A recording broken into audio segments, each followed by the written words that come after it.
Towards the end of 2018, you mentioned that you guarantee you could make a 50% annual return if you had to start again with under $1 million. The question is, if tomorrow you woke up in the body of your body. 20-year-old American. Your body. But that's fine. And your name was now Warren a la carte. And you had some money to invest on a full-time basis. What method or methods would you use to achieve that return? Would it involve flipping through 20,000 pages of Moody's manual or similar publications? Yep.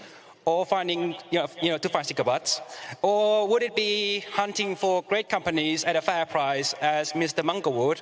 Or would it be a combination of both with opportunity cost serving as the final arbiter of which method to use, given that your investing opportunity has now broadened significantly? Thank you. ขอบคุณครับ Good question. I'm glad you came. And the answer would be, in my particular case, it would be going through the 20,000 pages.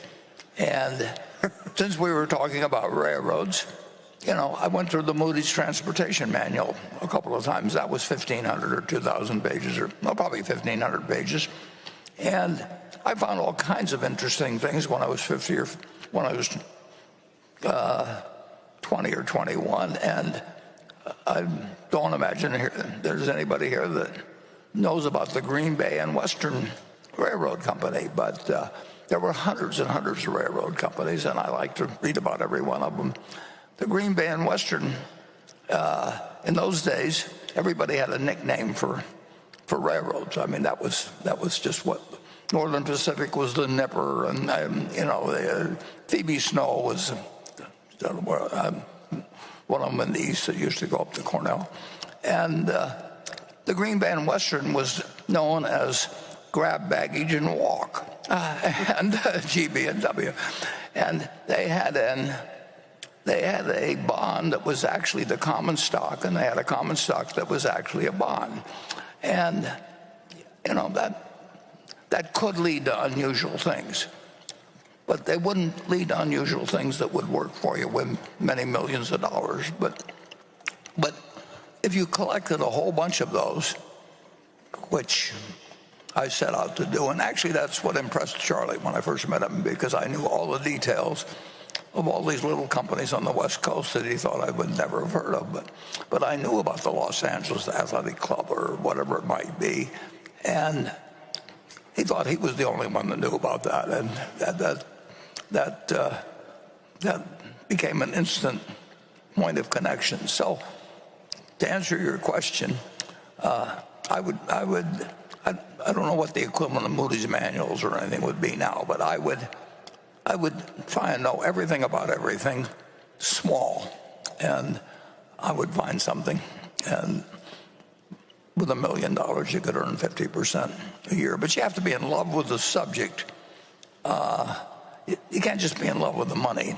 You really got to just find it like essentially like, people find other things in other fields because they just love looking for it.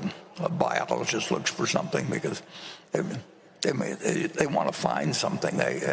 And that's built into. I don't know how the human brain works that much, and I don't think anybody understands too well how the human brain works. But there's different people that just find it exciting to expand their knowledge in a given area.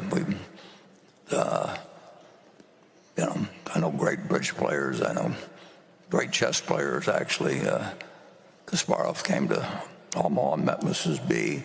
I've had the luck of meeting a lot of people that are unbelievably smart in their own arena and do some unbelievably dumb things in other areas. So all I know is the human brain is complicated, but it does its best when you find out what your brain is really suited for, and then you just pound the hell out of it from that point. And that's what I would be doing if I had a small amount of money and I wanted to make 50% a year, but I also wanted to just play the game.